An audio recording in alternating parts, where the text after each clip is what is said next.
Hello, everyone. You are very welcome to our Vaccine Le Chéile Workshop. I wanted to start by thanking Brian, Noelette and Amy for taking time out of their busy schedules to join us as panelists. I am delighted to be introducing the Vaccine Le Chéile campaign launched by Irish in Britain last week. And for the non-Gaeilgeoirs, Vaccine Le Chéile means vaccine together. And I think that this is a very fitting name, as this is a community response and effort to increase the COVID vaccine uptake of Irish people living in Britain.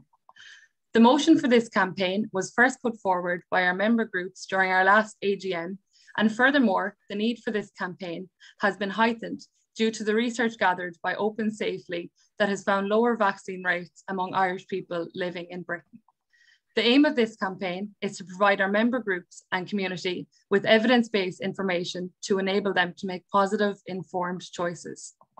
All of the resources launched are now available on our website, irishinbritain.org, so I urge you to check them out, and we will include a link to the webpage in the chat shortly. The website resources include 25 frequently asked questions and a What You Can Do webpage, which we hope will be both educational and empowering. We are also delighted to announce 2 new resources released today that are available to download from our website now. These are the Vaccine Facts and How Were the Vaccines Made leaflet. Also, just to quickly note that if anyone would like printed copies of these leaflets sent to them, along with the rest of our resource pack, please drop me an email at health@irishinbritain.org, and this can be arranged, and we will put my email in the chat now. So that's enough rambling from me. We are going to share a video shortly, but we're first going to have a quick message from Brian Dalton, the CEO of Irish in Britain. Thank you, Ellen, and good afternoon, everyone, and Happy New Year to you. And we're very pleased to do this campaign, and I suppose one of the things I just wanted to say is a big thanks to the team for turning this around so quickly. And it is great to have such an overwhelming mandate from our membership to make this happen. It's clearly very important. And I suppose certainly for us at Irish in Britain, and maybe many of you out there in services, it's not often we get a chance to really affect some positive change. And this is a real opportunity to do that. Very happy to facilitate the campaign. But ultimately, where this will happen will be in the clubs, in the centres, on the streets, in the bars, in the buses. And as people, we are very good communicators. And I think we're also very keen. We also understand that, you know, the vaccine issue can be a divisive one. And certainly not our intention to stigmatise people, isolate people. We really want to present them with information to allow people to make the best choice they can for themselves and their families. So I just wanted to say that, but I want to thank everybody for taking part today, and best wishes. Thanks very much, Brian. Oh, perfect. Yeah, so we are now going to share a very special video from a wonderful Irish nurse in Britain who works at the NHS, and her name is Sharon Robinson. Unfortunately, Sharon is unable to join us today. However, we are very grateful to have this video to share with you all. Aisling, if you could share that when you're ready, thank you.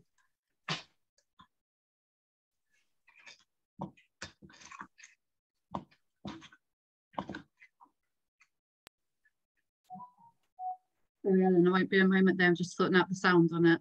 Don't worry, you're okay. Take your time.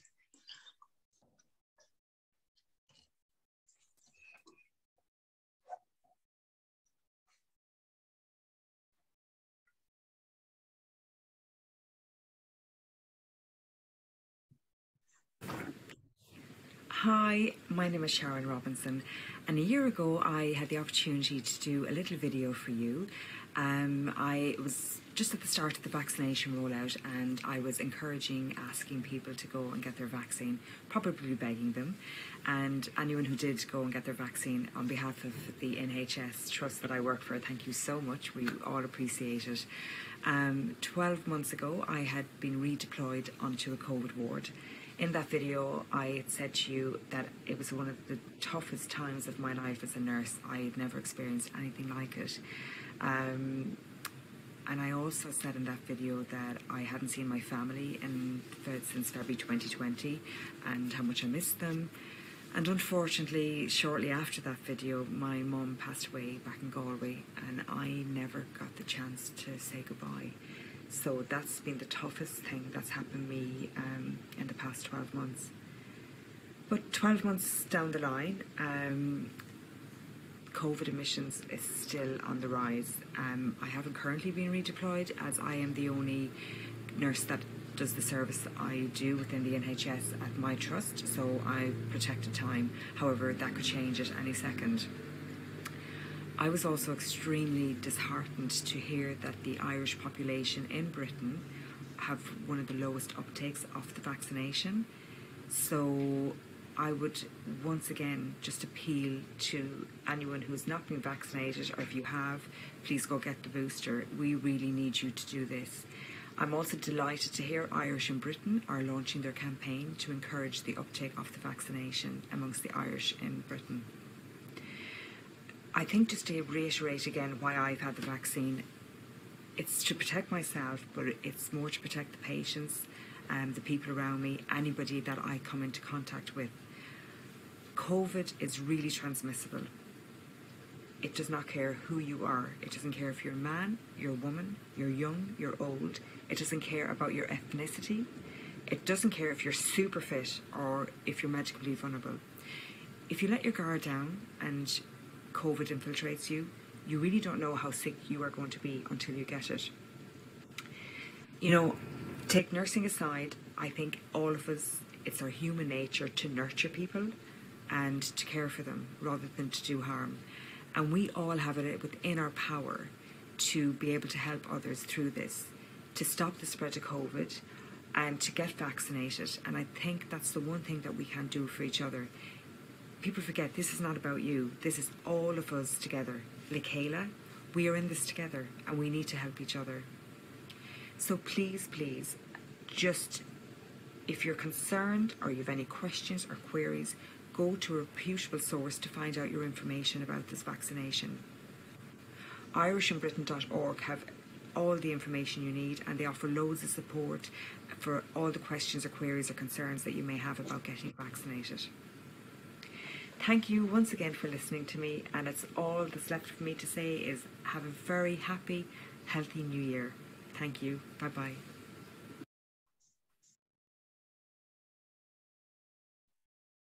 Great, Aisling, thank you for sharing that.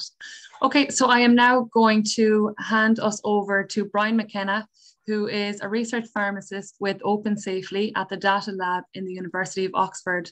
It is so great, Brian, to have you here with us today, especially because the data that you worked with your team on was one of the main reasons that we decided to do this campaign. So thank you for joining us today. Great. Hello, everyone, and great to be part of the Vaccine Le Chéile program. Today, I'm going to talk to you a little bit about what OpenSafely is, what we found about vaccines, and maybe we can have a chance to discuss some of the things that you're hearing on the ground. Does that sound okay? Sounds good. Okay. Thanks, Brian. Great. I'm going to attempt to share my screen now, so please bear with me while I do that. Can you see a PowerPoint slide? And I'll need people to partake. Great. We can see that, and it's in full now. Great. So I work at Data Lab at the University of Oxford, and we're a small team of clinicians, doctors and pharmacists, software engineers and researchers, and we build tools for the NHS to see what's going on with data. We look at prescribing and what's been happening during COVID with OpenSafely. So what OpenSafely is, before I start, it is a software platform that runs in the GP practices. So there's two companies, TPP and EMIS, who make software for the GPs you're registered with. And OpenSafely runs in there, and we're able to do analysis and research on what's been happening in COVID. The first study we did at the very start of COVID was the factors associated with how people dying from COVID. A lot of us you may know, but this was very early in the COVID epidemic. We know at the very top, if you look at the red line, that's what we compared it to. So if you look at the black dots, so age is the overwhelming factor associated with people dying from COVID. Going down, we can see, you know, having diabetes puts you more at risk. Being obese, it was OpenSafely that showed for the first time that being obese increased your risk of dying from COVID. not the cause of dying, but was factors associated with risk. And that's important because the factors associated was by which we prioritize vaccination, by what we're here to talk about today. So you may remember that back in the early days, we started with the over 80s, we moved down to the over 70s, 60s, and so on. Our platform has been used for all sorts of different peer-reviewed research, some of which you might have seen in the media. This one featured in the Daily Mail. Does living with children increase or decrease your risk of COVID death? The theory being that snotty children bring home their germs, which may be protective, may not. The answer, it's there on the internet if you want to read it, as everything I show you today is, but the answer is it doesn't really matter one way or the other. Lots of other studies about medicine. So we're looking furiously to see what medicines can help with COVID. Unfortunately, now, as in addition to the vaccines, we have treatments like dexamethasone that can help. But one you may have heard of, Donald Trump said hydroxychloroquine was really good for COVID. We looked to see, we were able to look at everyone who's on hydroxychloroquine. So it's a drug that's actually used in conditions of pain, joint pain, rheumatoid arthritis. We're able to look at everyone who was on that before the start of the pandemic. And we saw that there was no change in their risk. So we were able to sort of reasonably estimate that what Donald Trump was saying was not correct. Some of you probably knew that already without doing a 5,000 word essay on it, but that's what we're able to do. Look at the exposures of drugs. Could they help? In our campaign, going back to our factors associated, we started to see that, you know, being in an ethnic minority was a risk factor for various adverse outcomes, like going into hospital or dying from COVID.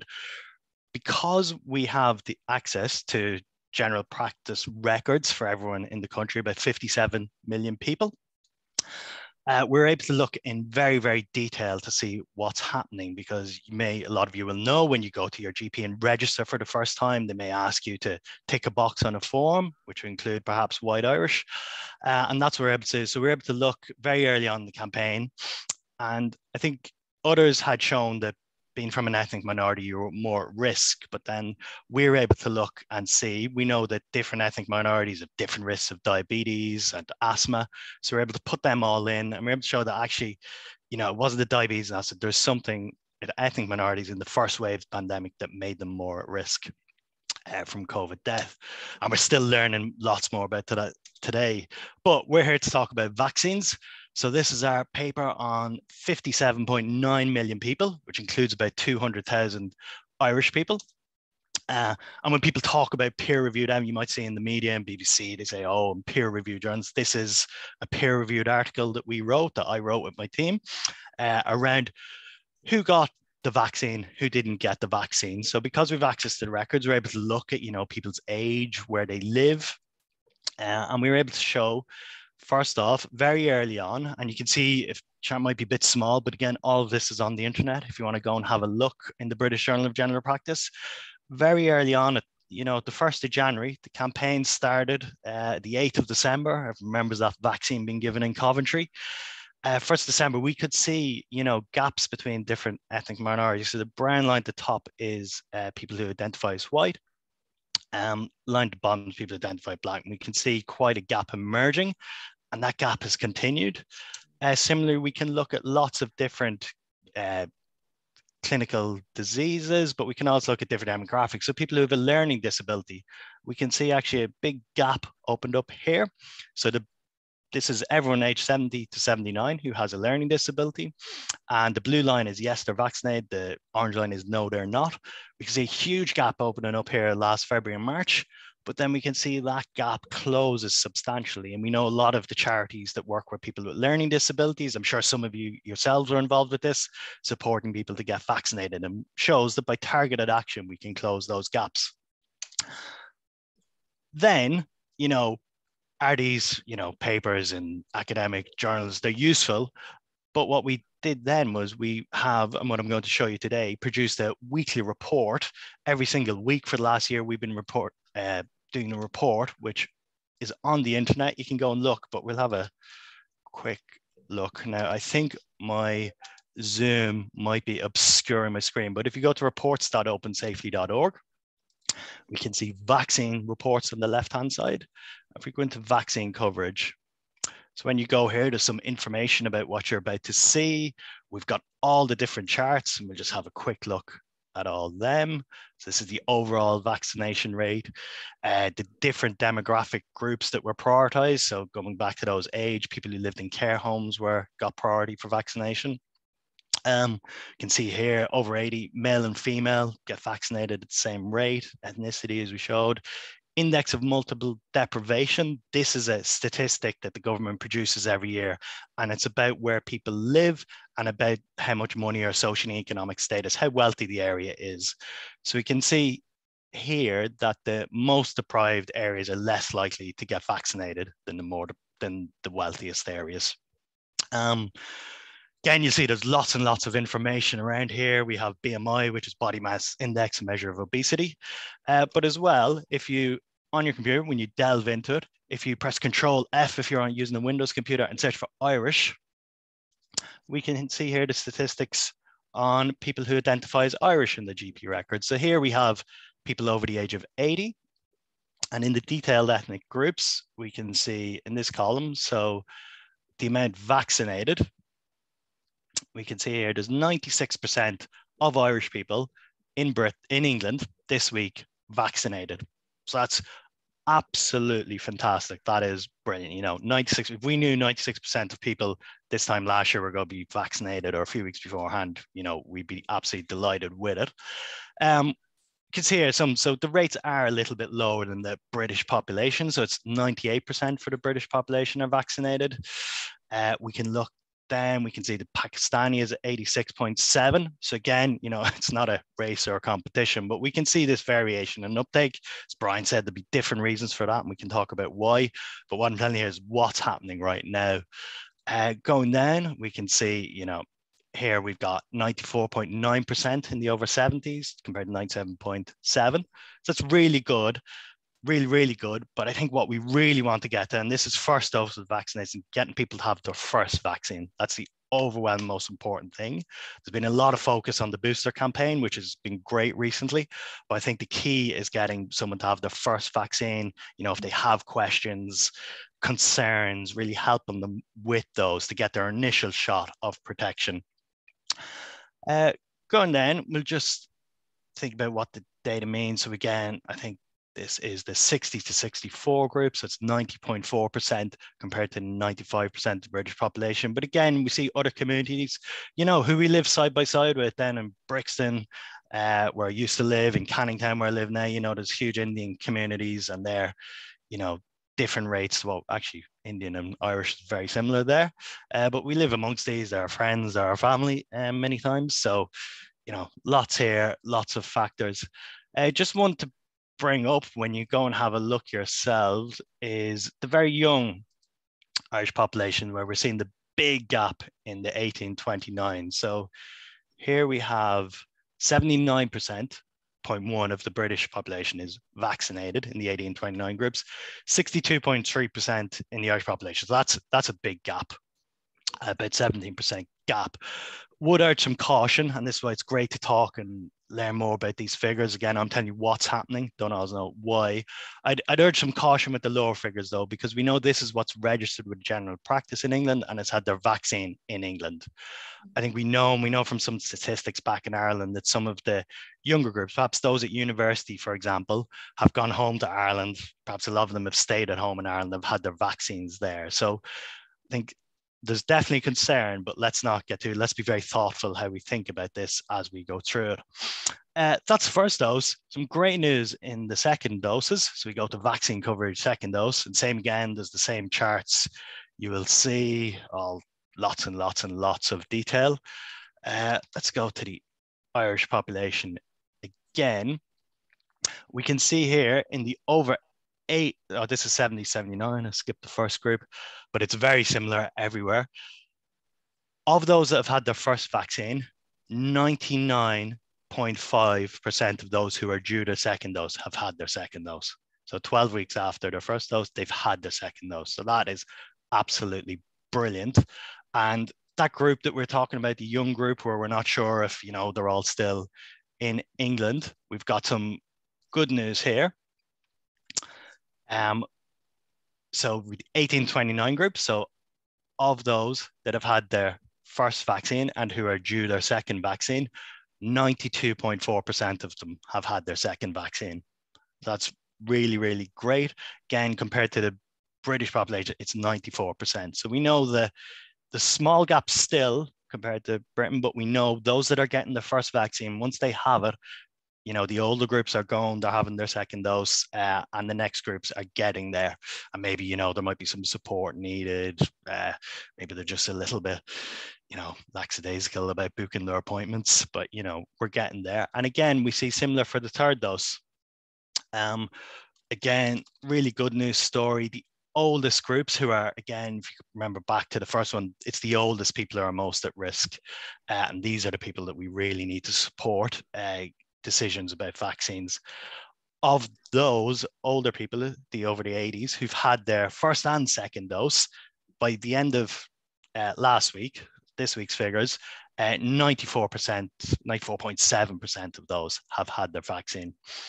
Again, the British, for comparison, is 96%, other ethnicities. But again, this is one factor associated with having your vaccine. There's everyone's individual circumstances will be very, very different. We know that people who live in care homes, it's slower to get vaccinated. People with learning disabilities, the people amongst our communities. I'm sure you have lots of questions and you'll tell me more about cases locally and things to look out for. So there's a variety of factors why people might not be getting the vaccine within their community.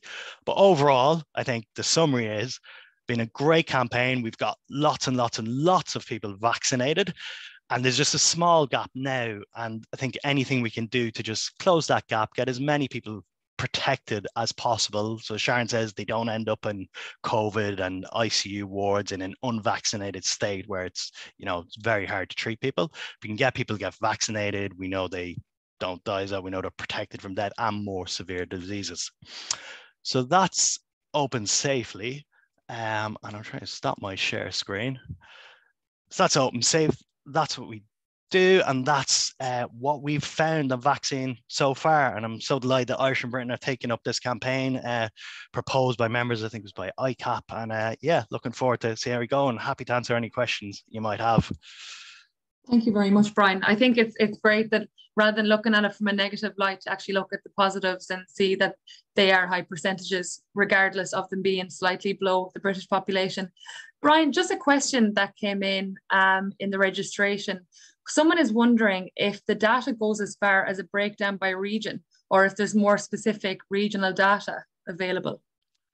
So what we present on our website is the national data, it's the national picture, and then we take 40% subset of it every week and show that. And we know, you know, the other 6% won't differ much. So we do that, 200,000 Irish people. We don't present regional data and lower than this here for all sorts of reasons. The NHS, though, they produce weekly statistics that has breakdowns, but what they give is the total number of vaccines.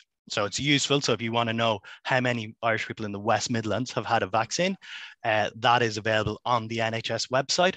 However, they don't have the denominator, so you can't work out the percentage. So you don't know how many people are in, should have been vaccinated in Britain. So again, different. There's lots of data, as you will know. You'll have seen in the news every night. We are inundated with data both here and coming from home. But yeah, so on OpenSafely, we just present the national picture to date. There are others, but there's nothing. I think ours, in terms of getting the percentages, is the national one that lots of people use, the media use, etc. Great, Brian. Thanks very much. Aisling has just shared the link to OpenSafely in the chat there, straight to the COVID report, if anyone would like to check that out. And if you have any questions for Brian, we can go through them in the end at the Q&A session. So thank you, Brian. So we are now going to move on to Noelette Hanley. Noelette, you're very welcome and thank you for joining us today. Noelette is the Chief Executive Officer at Luton Irish Forum. How are you, Noelette? I'm very well, thanks. Happy New Year to everybody out there. Thank you, and the same to you. Noelette, perhaps if you could start by giving an insight into Luton Irish Forum and the work that you do. Okay, so Luton Irish Forum is a registered charity and we provide welfare, social, cultural, volunteering and more recently skills and befriending projects. We have a team of 11 staff and 60 volunteers And we're largely reliant on a team of our fantastic team of volunteers who last year won the prestigious Queen's Award for Voluntary Service. Our services include welfare benefits, Irish-specific welfare support, social groups, the annual St. Patrick's Festival and the upcoming St. Bridget's Day Festival as well, and youth engagement and other activities. That's great to hear that your volunteers received that recognition. I've no doubt it was well deserved. It's incredibly so. I know that you had mentioned some barriers to receiving the vaccine that you've experienced among the community that you work with. Would you mind telling us about some of these barriers that you have experienced? So I was going to focus on one of our key client groups. So we serve, we're open for all communities, but we're largely accessed by the Irish settled community. But we have a huge traveller cohort using our services. So according to the Clinical Commissioning Group data, there is just under 400 gypsies and travellers living in Luton, and potentially 2,500 in central beds living in caravans. But this, of course, doesn't include those living in houses, which is 2/3 of the community. And indeed, there's likely to be more travellers, you know, than that, but they're not willing to identify due to a history of discrimination. So when we were asking through, you know, their passport appointments and the welfare checks, if they were getting the vaccine, we got the impression that they weren't. And this hugely concerned us because they have poor health, lower life expectancy, and therefore are highly vulnerable to becoming seriously unwell or dying if they contracted COVID. Thanks, Noelette. Noelette, you kindly shared a document with me that Luton Irish Forum created, and it was a COVID-19 vaccine and testing information booklet for Gypsy, Roma and travellers. It's a really informative document, and I think it could be really useful, especially that they have targeted questions and answers to suit. So we are going to share that on our Vaccine Le Chéile website as a resource if anyone would like to check that out. I definitely urge you to check that out because it is really useful. So thank you for that, Noelette. And in your opinion, what do you believe are the main reasons for vaccine hesitancy among your service users and members? Well, the reason that they shared included negative side effects and fears that the vaccines hadn't been adequately tested. Some of this really wasn't difficult to understand, including that it will affect fertility or that you could become very sick as a result. I know definitely some of my friends and family became sick as a result of having the vaccine. So that was easy to understand. What was more interesting and probably more concerning is the fake news and the paranoia, including that the microchip was being placed in the arm to track your movements. And then there was a video that went viral showing money sticking to the site of the vaccine on the person's arm. And, you know, unless people talk about that and, you know, happen to say it to somebody they trust, nobody's going to challenge that. So that is actually widely believed.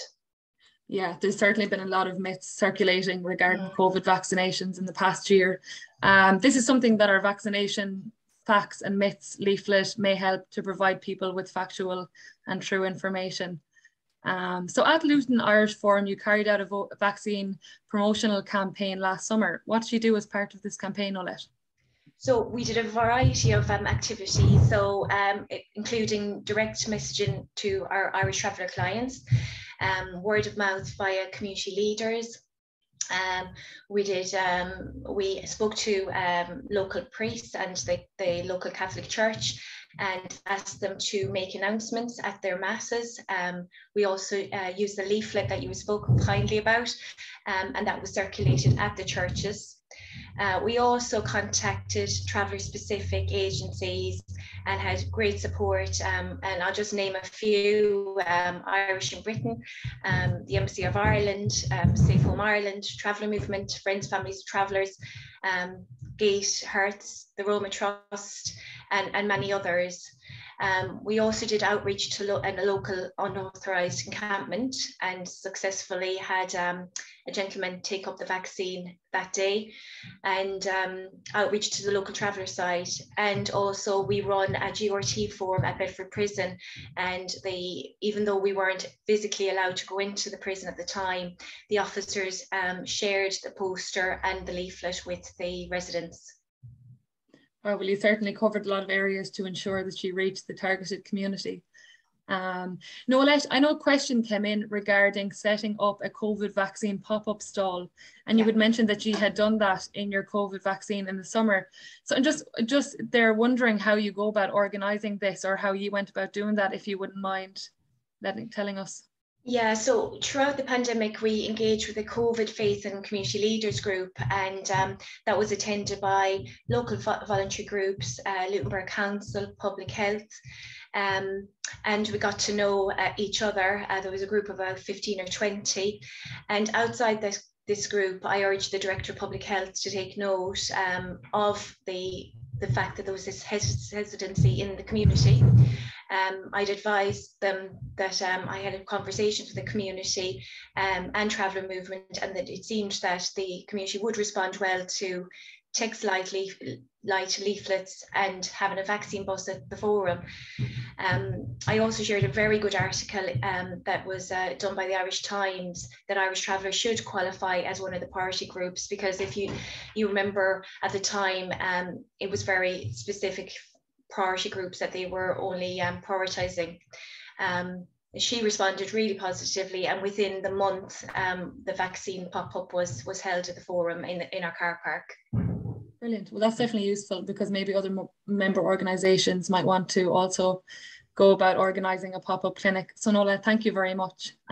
We'll come back to you at the end with the Q&A session if anyone has any further questions for you. Thank you. Thank you.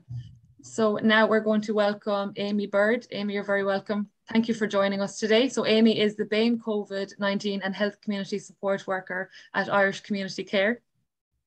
Oh, hi Ellen, thank you so much for having me today. How are you? I'm good, thank you. Thanks for joining. Good. Amy, can you tell us about your role as BAME COVID-19 and Health Community Support Worker at Irish Community Care? Yeah, of course. So Irish Community Care predominantly works with the Irish Traveller and Gypsy Traveller communities. We work across the whole of the Northwest, so Cheshire, the Wirral and Liverpool. I'm based in Liverpool.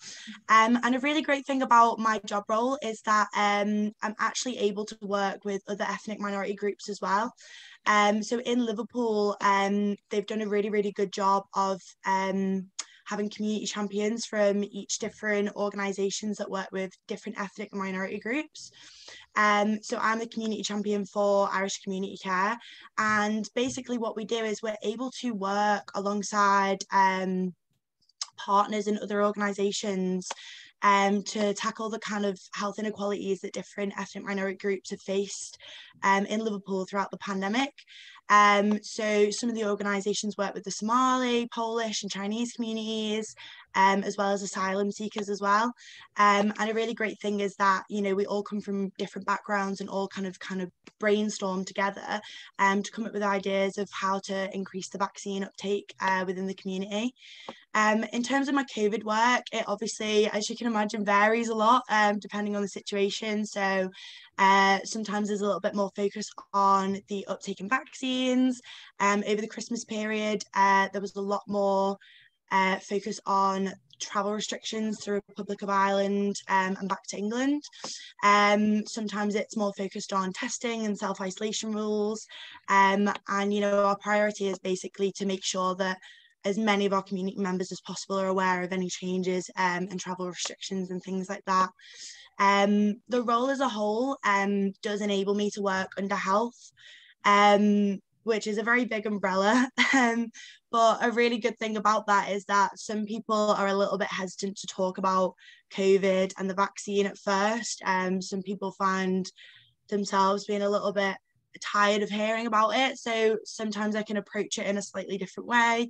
And then the vaccines and COVID kind of comes up in conversation throughout that, which is really good. Yeah. That's really interesting, Amy. I suppose that brings me on to the next question, and it is, what would you suggest our member organisations could do to promote the COVID vaccine among their members or service users who may be hesitant? So I think for me personally, a way that's been really kind of useful is to actually listen and understand the barriers that they are facing. The Irish traveller and Gypsy traveller communities have faced many barriers throughout the pandemic. And some community members, do have very kind of valid points or concerns about the vaccine. I think Noelette was mentioning before, some people have mistrust of services, because of the discrimination that they faced in the past. Some people are a little bit worried because they don't know what's in it and they don't know what the long-term kind of effects are. And I think a really valuable way and useful way is actually building a relationship with the community members and building that level of trust. And then they're a lot more likely to kind of be open to seeing things from a different perspective. Everyone is entitled to their own decision, but I think my priority is definitely making sure that they have the correct information so that they can make an informed decision that's best for them. Great, thank you, Amy. And has the COVID vaccine uptake improved through your work, or have you noticed a difference? Yeah, so a lot of our community members who have struggled with kind of getting the vaccine or kind of opinions towards this vaccine, there's, like I mentioned before, lots of barriers to that. One that we have found in Liverpool is digital exclusion and digital poverty, meaning that, a lot of them didn't have adequate, devices or electricity, weren't able to access the internet to research the vaccine or to book in a vaccine appointment or to find out where the drop-ins were. So a lot of our work has been, making sure that they've got this information in a different way. And part of that is also why we're doing a health event at the end of the month, which I know we're going on to now as well. So I'll talk about that in a minute. But I think once you start having conversations with people and, are able to provide them with the correct information, they are, a lot more likely to be open to the idea of getting it. Great, thank you, Amy. And yeah, I suppose, and that's kind of our main message too, is that to provide people with the information that's true and factual so that they can make their own informed decisions. And yes, I was going to touch on the Liverpool Irish Centre COVID vaccine promotional event that you're having at the end of this month. Could you tell us a bit about this and your plans for it?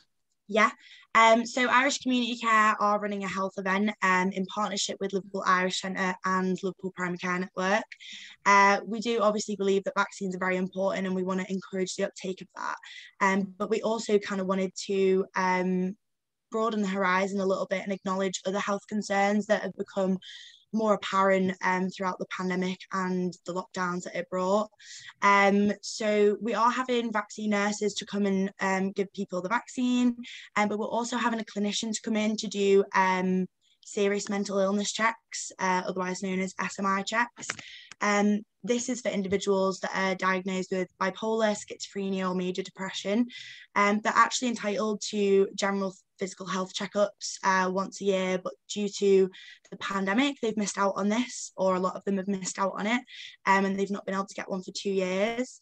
Another thing that we're doing at the health event is we've invited somebody from Everton in the community to do free diabetes testing. And we've also invited a number of Liverpool-based organisations, all kind of around health and wellbeing, to engage with the community members there. We have found that a lot of individuals who are hesitant of the vaccine or haven't received the vaccine struggle with mental health conditions as well. And I think that, this goes, across the whole country, that due to the pandemic and the lockdowns, a lot of people have kind of experienced more mental health conditions and illnesses. So we really wanted to kind of have a bit of a one-stop shop so that people can access more than just one service and actually have the opportunity to build their support network in the community. And yeah, we're really hoping that the event is a big success so that we can kind of, plan some more events similar in the future. Thank you, Amy, and the very best of luck with this. Thank you very much. So I'm just moving on to the Q&A session. I see a question came in here from Simon, who asked, is there any way localized data could be obtained? Brian, I think that's a question for you, but I think that one was kind of already answered, and it was through the NHS website, wasn't it, that you can get that information more localized? Yeah, the absolute numbers. I'll post the link to the part of the NHS website that has it. And That'd then be great, we have Brian. the proportions Perfect. on OpenSafely. Thank you very much. This is another one that came in. Amy, I think this one might be for you. You might have already answered it slightly in your answers there, but what approach would you suggest for a service user who believes the vaccination myths and conspiracies that have been circulating the past year? You know, like Noelette mentioned before, a lot of community members do struggle, you know, and do have the perspective that, you know, the vaccine's chipped and things like that. And with myths that are on the internet, again, I think that it's so important to build that trusting relationship with the service users. I feel like if I rang up a service user that I'd never spoke to before and started talking about the vaccine, they wouldn't kind of be responding to that. So it's really kind of being a little bit sensitive about it and also listening to them and validating why, because, you know, people who are reading these things, it's understandable that they are concerned about the vaccine if they have read these, you know, news articles or things online. And it's about kind of, you know, validating that they do feel like that and also kind of giving them the correct information so that they can make that informed decision. But, you know, my main point would be definitely building those working, trusting relationships with them. Great, thank you very much, Amy. Noelette, something that you mentioned to me earlier that you alluded to was the importance of wider supports. If you could expand on that, if that's okay. Yeah. So one of the biggest support networks were there was the local Catholic Church, and they were, as I mentioned, actively promoting the use of the vaccine, and that was from the pulpit. And this, you know, for many travellers, the Roman Catholic faith is highly important to them, and they tend to have great trust in their local priest. So we actually asked local priests to actually support us in the initiative and getting the word out about the pop-up. And since then, separate to that, during the pop-up planning, the NHS Trust rallied local volunteers. We're also part of a group called BLEVIC, which is the Bedfordshire and Luton Emergency Volunteers Executive Committee. And this is a network of groups, voluntary groups that join forces to respond to emergencies. And I believe there's probably some region in your regional areas. And finally, we're now sitting on the Clinical Commissioning GRT Forum, and that's for the Bedford, Luton and Milton Keynes area. And we work with public health, site managers and Central Beds Health Watch. And we're looking at what has worked, you know, looking at good case studies and with the key motivation of increasing the uptake within the community. Great, thank you very much, Noelette. Brian, another question that came in during registration was wondering if the data that we had provided regarding the Irish population was open to the general public. So the answer to that, I'm guessing, is yes, that's open information. Yeah, so by default, the way we've built OpenSafely, all of it is on the internet. If you go to our website, every single line of code that we write, every result that we produce from NHS records is by default published. It's all there in the open. And then additionally, we have our links to our detailed papers, the reports that are perhaps more usable than traditional analytic code. But yeah, it's all there. And also as well, which might be relevant for the future in perhaps some of the funders that are out there, is we've expanded access to OpenSafely. It's not just our team at the University of Oxford, it's lots of researchers are beginning to use OpenSafely. And because it's the largest, I think it's the largest electronic health records platform in the world, we've 57 million people's records, which means we've 200,000 Irish people. That's even far greater population of Irish people we can do research with about their health than compared to Ireland, where the databases they have there are much smaller. So I think there's a big opportunity there. I know lots of people will have done work on Amy mentioned serious mental illness. We can begin to look at serious mental illness within the Irish community. So there's lots of possibilities as well. But key question, first thing, yes, everyone is there on the OpenSafely website. Great, Brian, thank you very much. And there's a link as well to the OpenSafely website in the chat as well, if you want to check that out. Another question that came in is there, what information could we share with our colleagues and users regarding why you should get the vaccine and benefits, etc.? So I suppose the leaflets that we have launched today could be a useful start, and to go onto the Vaccine Le Chéile section of the Irish and Britain website, where we have a lot of useful links, information, and different resources that it could be a good place to start to send people. And as I had mentioned earlier, if you would like information, resources, anything sent out to you, please drop me an email at health@irishandbritain.org, and we'd be happy to send those out to you. So I think that's all from me, Brian Dalton, unless you have anything else to add. We might be finishing up early. No, just to thank everybody. And thank you, Ellen, for turning this around so quickly. Yeah, thank you everyone for joining today. And Brian, Noelette and Amy, thank you very much for joining as panelists. It was really great to have you on. And thank you. Expertise. And thank you to Aisling for doing the background work. And I hope you all have a lovely evening. And thank you. Bye.